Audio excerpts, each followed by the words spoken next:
Mom, I need help. This date feels wrong.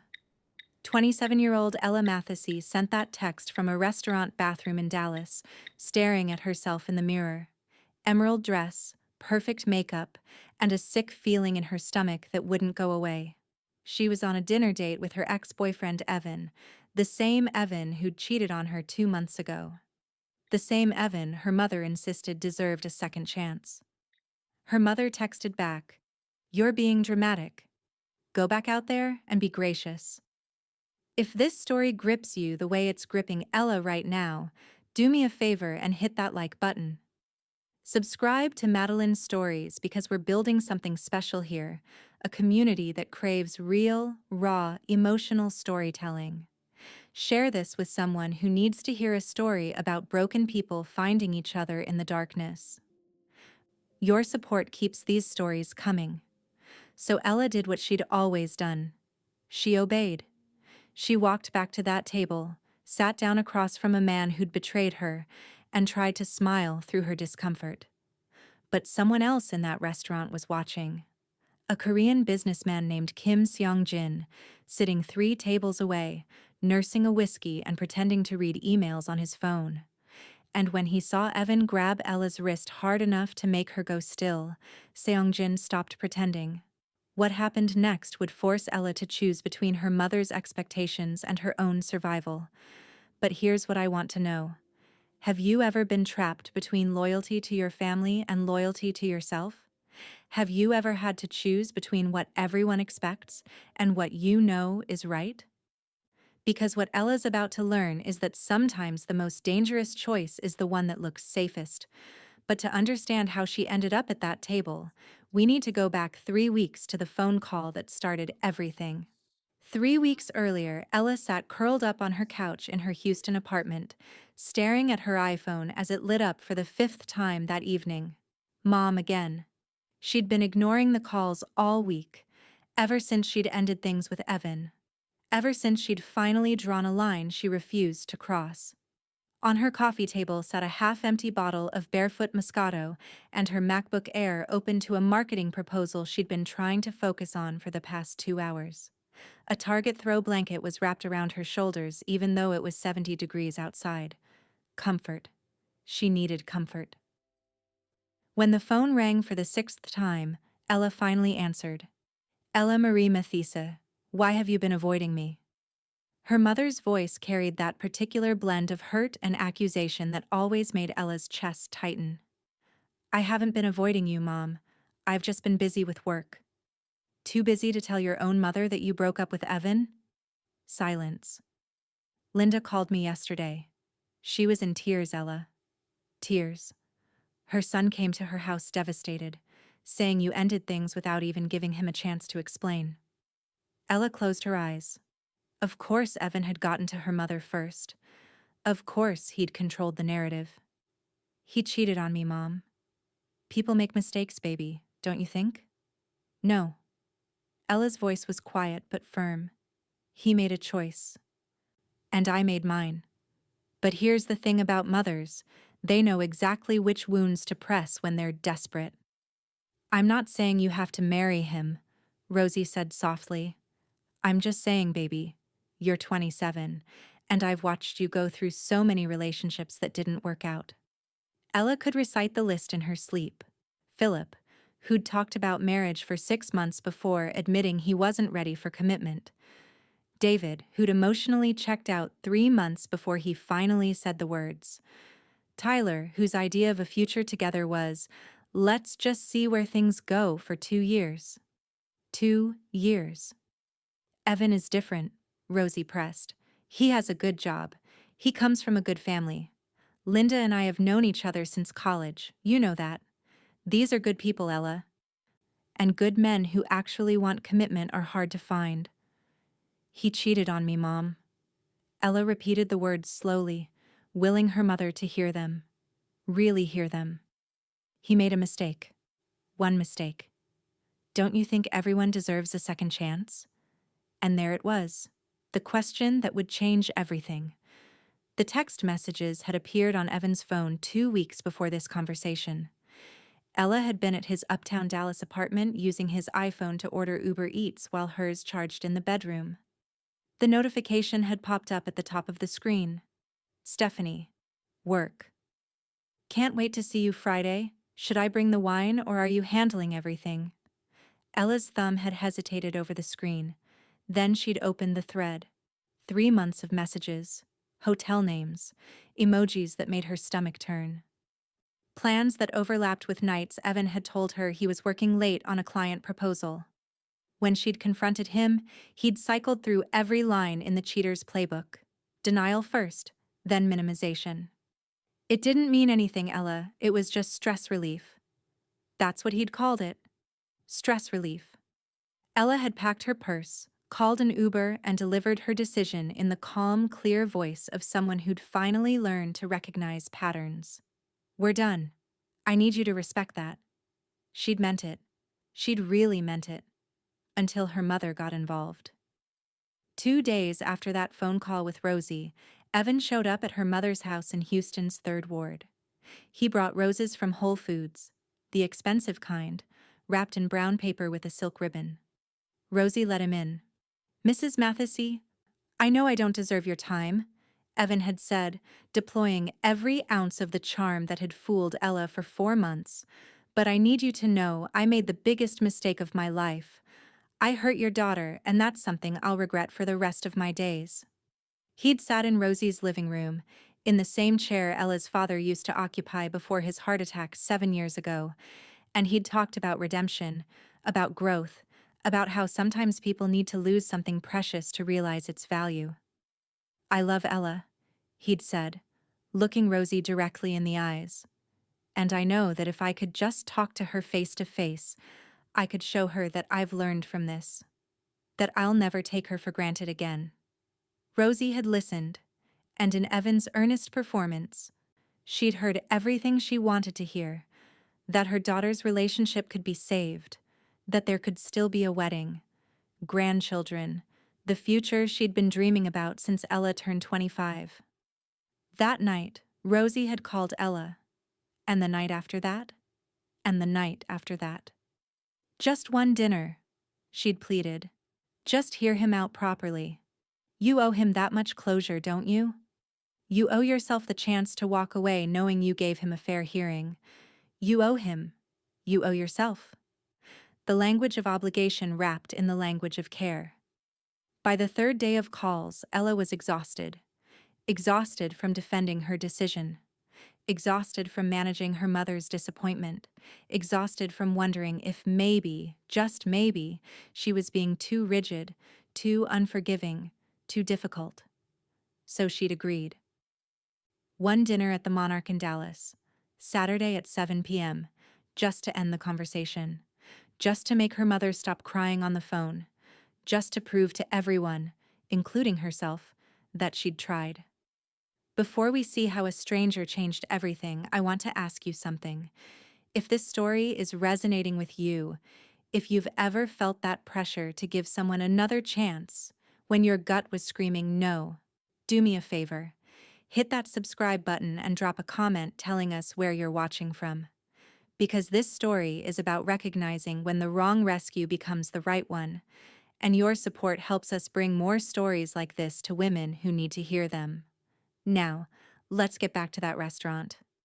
Ella had just returned from the bathroom, her phone clutched in her hand, her mother's dismissive text still burning in her mind. She slid back into her seat across from Evan, forcing herself to smile, to do what she'd always done, make herself smaller to keep the peace. But someone else in that restaurant had been watching. Kim Seong-jin had noticed Ella the moment she'd arrived, the emerald dress, the nervous energy, the way her composure shifted when Evan showed up late. He'd watched her excuse herself to the bathroom, watched her check her phone with desperate hope, watched her shoulders fall when she read whatever message had come through. And now, as Evan reached across the table to grab her wrist, his fingers tight, possessive, his voice low with warning, Seong-jin stopped pretending to review emails on his phone. He stood, straightened his Tom Ford jacket, and walked toward their table with the calm, controlled presence of a man who'd made a decision. Ella Mathisi. She looked up to find a man standing beside their table, tall, impeccably dressed, with dark eyes that held something she couldn't quite name. Not anger, not pity, something deliberate. "I'm Kim Seong-jin," he said smoothly, extending his hand. "We met at the digital marketing conference in Austin last month. I've been meaning to reach out about that case study we discussed." Ella's mind went blank. She'd never been to a marketing conference in Austin. She'd never seen this man before in her life. But she understood what he was offering. An exit. A story. A way out that wouldn't require her to make a scene. "Oh," she heard herself say, pulling her wrist free from Evan's loosened grip. "Yes, the conference." Evan's face darkened. "We're actually in the middle of dinner." "I apologize for the interruption," Seong-jin said, his tone polite but utterly unmoved by Evan's territorial display. "But I'm heading out now, and I have those materials in my car. It'll only take a moment." He looked at Ella, and his voice softened just slightly. "If you have time?" It was the "if you have time" that did it. The way he made it a question. The way he gave her the choice. Ella stood up, grabbing her Michael Kors purse from the back of her chair. "I should get those materials. I've been waiting for them." "Ella." Evan's voice carried a warning. "Sit down." She didn't. Seong-jin stepped aside, allowing her to move past him, and she caught the faintest scent of expensive cologne, something woodsy and clean. As they walked toward the exit, she could feel Evan's eyes burning into her back. Could imagine him calculating whether to follow, whether to make a scene. He didn't. Whatever he saw in Seong-jin's calm, controlled presence made him stay in his seat. The Dallas evening air hit Ella's face like permission to breathe. Her phone started buzzing immediately, text after text lighting up her screen. "Mom. Where are you going?" "Mom. Ella, who is that man?" "Mom. Are you seriously leaving your date for a stranger?" "Mom. Ella Marie Mathise. Answer me." "Do you need a moment?" Seong-jin asked, his voice carrying none of the urgency vibrating through her phone. Ella silenced it and dropped it into her purse. "No. I need to not be here." They walked 2 blocks to where a black Mercedes S-Class waited at the curb. Seong-jin opened the passenger door, then paused. "I can call you an Uber," he said quietly, "or I can drive you home. Your choice, but I won't leave you here if you don't feel safe." There it was again. The choice. The permission to decide. "Can you just drive?" Ella said. "I don't care where. I just can't go home yet." For the first 10 minutes, neither of them spoke. Seong-jin drove with the same controlled precision he'd used at the restaurant. Smooth, unhurried, completely present. Classical music played softly through the speakers. Something by Chopin, Ella thought, though she couldn't be sure. Finally, he asked, "Are you safe?" Not, "Are you okay?" Not, "What was that about?" Just, "Are you safe?" And something about that question, about the way it cut through all the performance and got straight to what mattered, broke something loose in Ella's chest. She laughed. Not a happy laugh. The exhausted, slightly unhinged laugh of someone who'd been pushed past their limit. "I don't know," she said honestly. "I don't know if I'm safe. I don't know if I just made the stupidest decision of my life getting in a car with a complete stranger. I don't know why my mother thinks I owe a cheater a second chance. I don't know why saying no isn't enough." Seong-jin was quiet for a moment. Then he said, 3 years ago, my cousin Misun called me. She was being pressured into a marriage she didn't want, to someone in our family's business who had a reputation for violence. She asked me to help her leave." He paused at a red light, his hand steady on the wheel. "I told her I'd figure something out, that I'd call her back after a meeting." His voice didn't waver, but Ella could hear the weight behind the words. "I was 12 hours too late. She tried to take her own life rather than go through with it. She's been in a coma ever since." Ella's breath caught. I saw you texting under the table, Xiangjin continued softly. I saw your shoulders, the way you made yourself smaller every time he spoke. I saw him grab your wrist. He glanced at her briefly. I couldn't walk past that again. The car fell silent except for Chopin and the soft hum of the engine. I'm not asking you to trust me, Xiangjin said, but I'm asking you to let me make sure you get home safely. He reached into his jacket pocket and pulled out a business card, setting it gently in the cup holder between them. My number's there, no obligation, no expectation, just if you want to talk to someone who gets it. Ella picked up the card, embossed letters, heavy stock. Kim Seong-jin, Import, Export Operations. Thank you, she whispered. You don't have to thank me for doing what should have been done 20 minutes earlier, he said quietly. And for the first time in 3 weeks, Ella felt like maybe, just maybe, she'd made the right choice. The problem with being rescued by a stranger is that you have to go home and explain it to everyone who thinks they know better. Ella woke up Sunday morning to the sound of someone pounding on her apartment door. She checked her phone. 8:47 a.m. 17 missed calls from her mother. 12 text messages she hadn't had the energy to read last night. She knew who was at the door before she opened it. Rosie stood in the hallway, still in her church clothes from early service. Her face a mixture of fury and fear that only a mother can manage simultaneously. Ella Marie Matisse. Her mother's voice was low, controlled, the kind of calm that meant she was anything but. We need to talk. Now. Ella stepped aside, letting her mother into the apartment. Who is he? Rosie demanded before Ella could even close the door. Who is this man you left with last night? Do you have any idea how that looked? How worried I was? I texted you that I was fine. You got into a car with a complete stranger, Ella. A stranger. While you were supposed to be having dinner with Evan, a man you've known for months. A man whose family we know. A man who cheated on me, Ella interrupted quietly. A man who grabbed my wrist hard enough to leave a mark when I tried to pull away. Rosie paused, but only for a moment. Linda called me last night, 3 times. She said Evan was humiliated.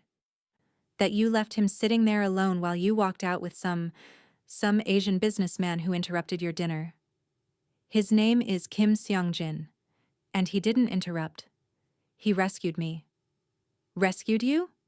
Rosie's voice rose. From what? From a man trying to apologize? From someone who made one mistake and wants to make it right? And there it was. The same script. The same pressure. Ella felt something shift inside her chest. A boundary forming. Hardening. You loved Evan because he made you comfortable, Mom, she said, her voice steady despite her shaking hands. Because his family looked like success to you. Because Linda is your friend, and having me date her son meant you had something to talk about at church besides everyone else's grandchildren. Rosie's face went pale. That's not fair. You never once asked me if he made me happy, Ella continued. You asked if he was serious about commitment, if he had a good job, if his family had good values.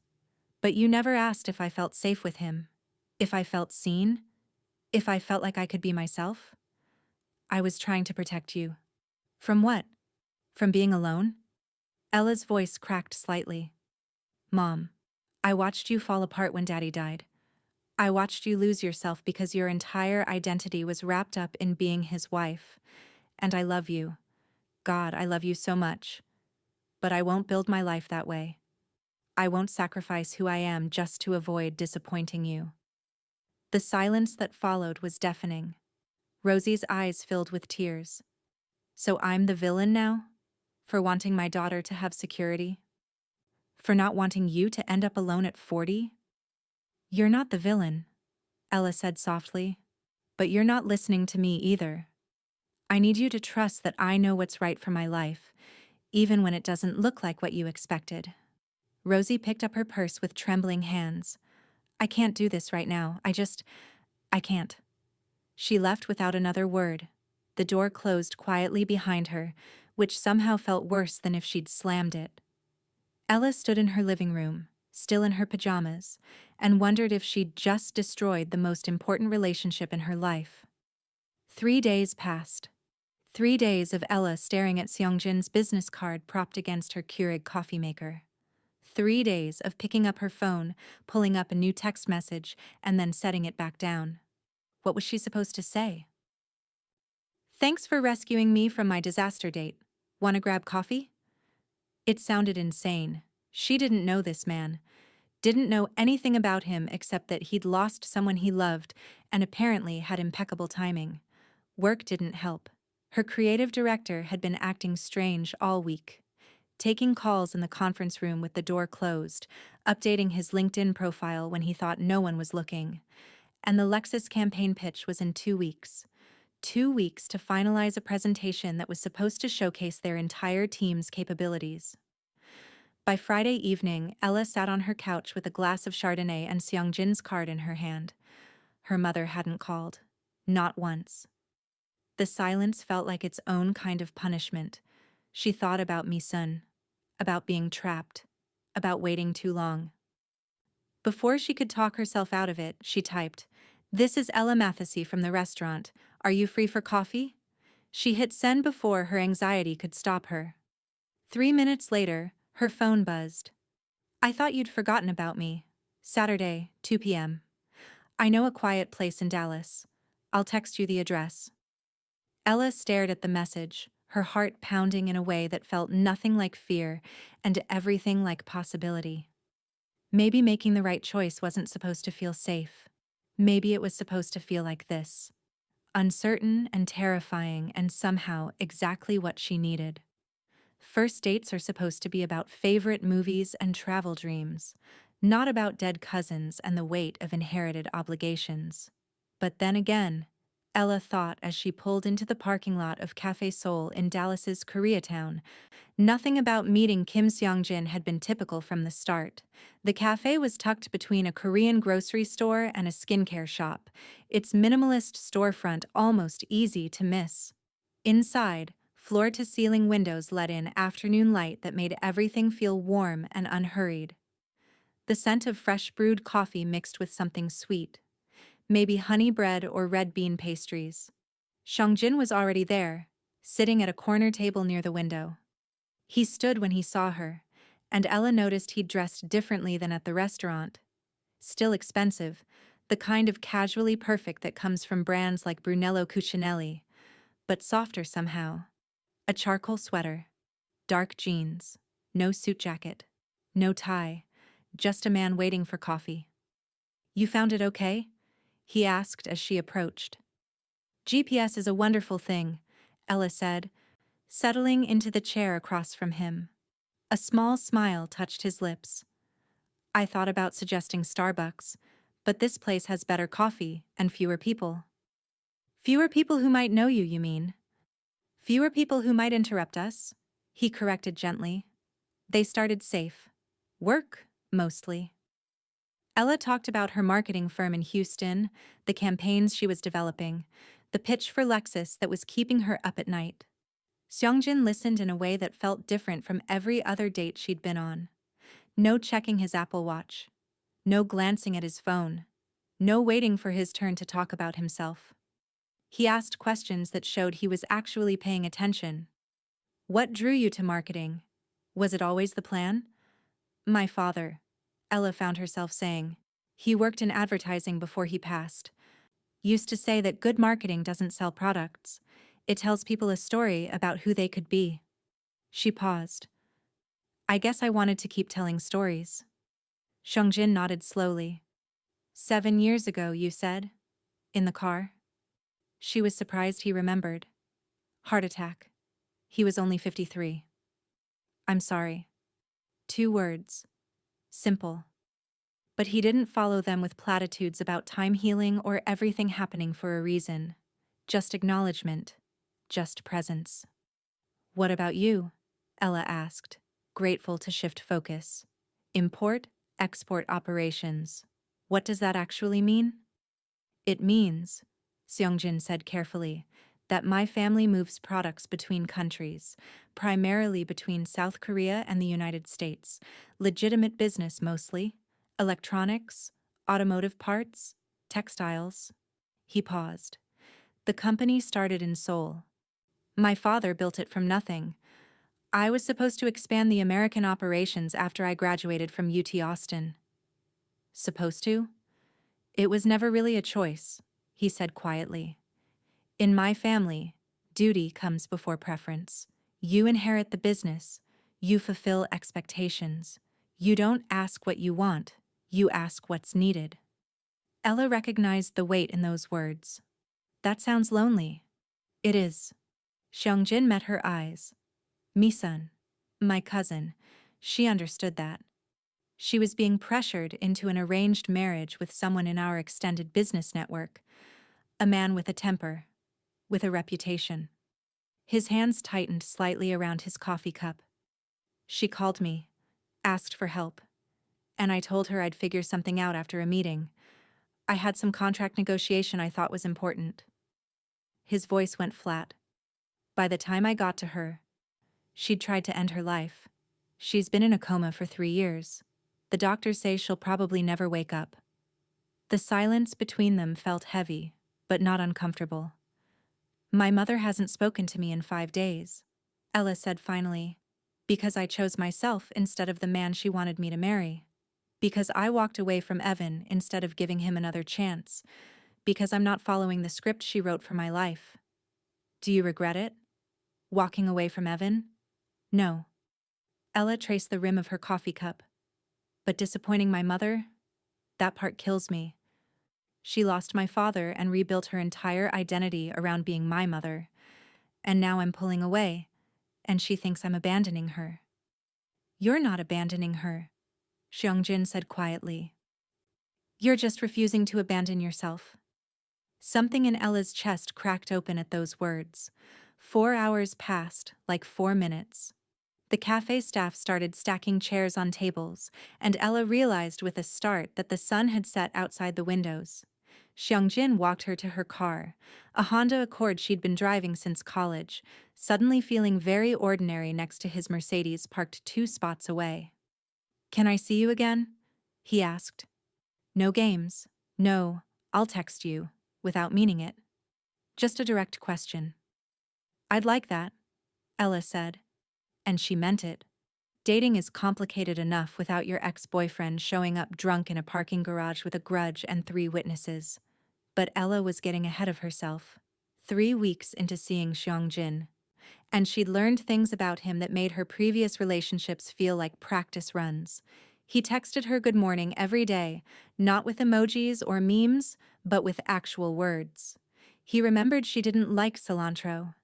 He asked about her Lexus pitch the way some men asked about the weather, genuinely interested, actually listening to her answers. They'd fallen into an easy rhythm, dinner twice a week, long phone calls on the nights they didn't see each other, the kind of slow-building chemistry that felt more grown-up than anything Ella had experienced before. And then, 4 days before her biggest presentation of the year, everything fell apart. Ella arrived at work Monday morning to find her creative director's office empty. Not just empty, cleared out. His diplomas were gone from the wall. His Cartier was missing from the credenza. Even his collection of design books had vanished. Her boss called an emergency meeting at 9 a.m. Matthew accepted a position with Sterling and Associates, he said, not quite meeting anyone's eyes. Effective immediately. Sterling and Associates, their biggest competitor. And Matthew had been the lead on the Lexus presentation, the one scheduled for Friday afternoon. The one that could make or break Ella's chance at a promotion to senior executive. 4 days. She had 4 days to rebuild a presentation that was supposed to showcase their entire creative team's capabilities. By Wednesday afternoon, Ella sat in her apartment surrounded by presentation boards, her MacBook open to a PowerPoint that felt more like a death sentence than a career opportunity. Her printer had jammed twice. She'd spilled coffee on her notes. She stared at her phone, at Seongjin's contact information. He had connections, business contacts across Texas, people who could probably make a few calls, smooth some paths, maybe even get the Lexus executives predisposed to say yes. But that wasn't who she wanted to be. That wasn't the woman her father had raised. Still, she called him. Ella. Seongjin answered on the second ring. Everything okay? And God, wasn't that the question? She told him everything. About Matthew. About the presentation. About the fact that half her pitch had been built around industry connections she no longer had access to. When she finished, there was a long pause. Then Seongjin asked, "Do you want me to make calls? Or do you want me to help you figure out how to do this yourself?" Ella closed her eyes. Of course. Of course he wouldn't just swoop in and fix it. Of course he'd give her the choice. "Help me figure it out," she whispered. "I'll be there in 20 minutes. Seongjin showed up with his laptop, a notepad, and 3 hours of his undivided attention. He didn't tell her what to do. He asked questions, challenged her assumptions, pushed her to own her vision instead of hiding behind Matthew's reputation. "What made you want this account?" he asked. "The brand story," Ella said. "Lexus isn't just selling cars. They're selling craftsmanship, attention to detail, the idea that luxury should be accessible, not exclusive. So tell them that story. Your way, not Matthew's way." By the time Ella walked into that conference room Friday afternoon, she owned every word of her presentation, every slide, every strategic recommendation. And when the Lexus executive said yes, when they specifically mentioned her fresh perspective and authentic passion for the brand, Ella knew she'd earned it. That evening, Seongjin picked up Thai food from Ella's favorite restaurant in Houston. They sat on her apartment floor eating pad thai straight from the containers, and Ella felt lighter than she had in months.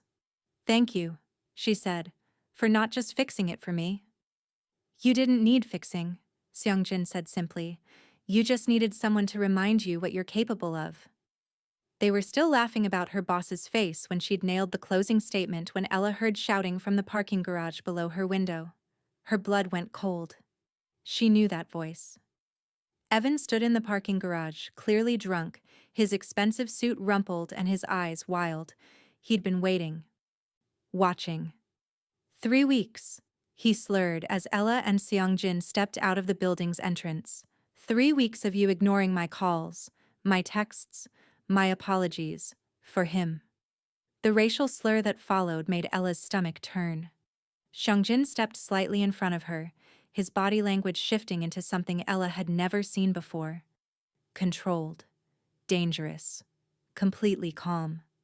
"Evan, you need to leave," Ella said, her voice steadier than she felt. "I need to leave?" Evan laughed bitterly. He lunged forward, grabbing Ella's wrist hard enough to make her gasp.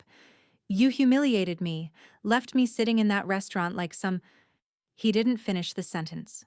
Seongjin's hand was on Evan's wrist, his grip precise and unyielding. "Let her go. Now." Evan released her, stumbling back. "Who the hell do you think you are?" Seongjin pulled out his phone, typed something quickly, then pocketed it again. His voice was quiet, almost gentle. "Someone you don't want to know." Within 15 minutes, 3 men in dark suits appeared. Professional, efficient, terrifying in their politeness. "Mr. Vincent," one of them said, "we're going to escort you home safely. Please come with us." Evan looked at Seongjin and something in his face changed. Recognition. Fear. He went with them without another word. Ella stood in that parking garage, her wrist throbbing where Evan had grabbed her, and looked at the man she'd been dating for 3 weeks. "Seongjin," she said quietly. "What just happened?" He met her eyes. "We should talk." There's a difference between knowing someone has secrets and knowing exactly what those secrets cost. They went back upstairs to Ella's apartment. She made tea, chamomile from her Keurig, because she needed something to do with her hands. Seongjin sat at her small kitchen table, his shoulders tense in a way she'd never seen before. "I need you to be honest with me," Ella said, setting a mug in front of him. "Those men. The way Evan looked at you. What just happened?" Xiangjin didn't deflect, didn't minimize. He met her eyes and told her the truth. My family's business is import-export. That part is real.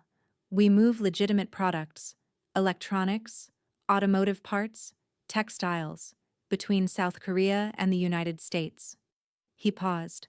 But we also move money.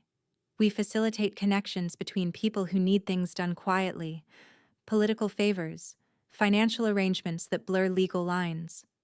Ella's hand tightened around her mug. I'm the heir to something I didn't build but can't walk away from, Xiangjin continued. My father started this operation 30 years ago in Seoul. Built it from nothing.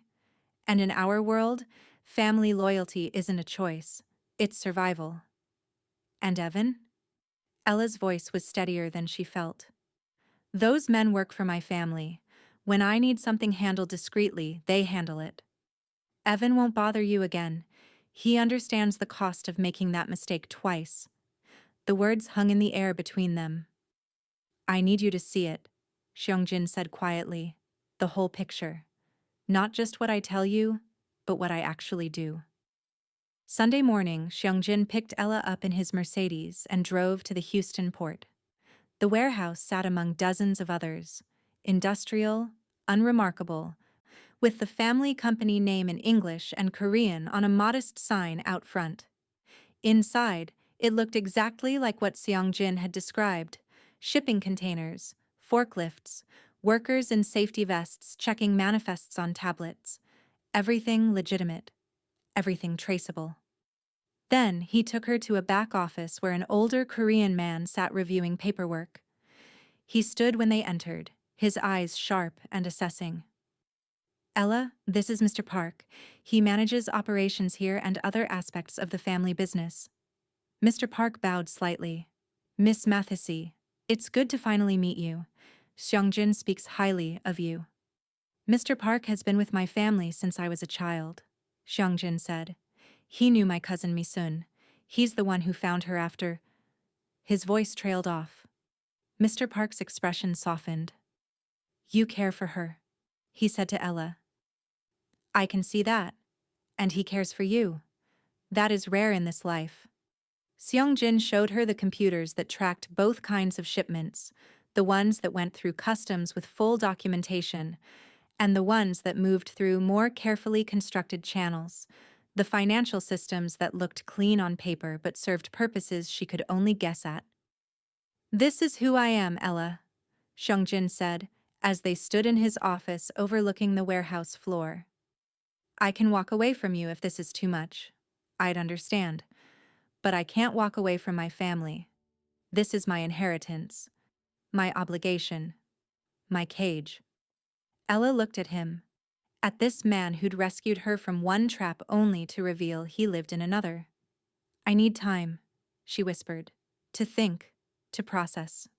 Take all the time you need, he said. I'm not going anywhere.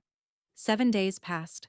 7 days of Ella not calling, not texting, not knowing what she wanted. She met her best friend Maya for brunch at a cafe in Houston. Maya, who'd known her since college, who'd witnessed every failed relationship, every broken promise. So let me get this straight, Maya said, stirring her mimosa with a straw. He's basically Korean Mafia, but he's honest about it.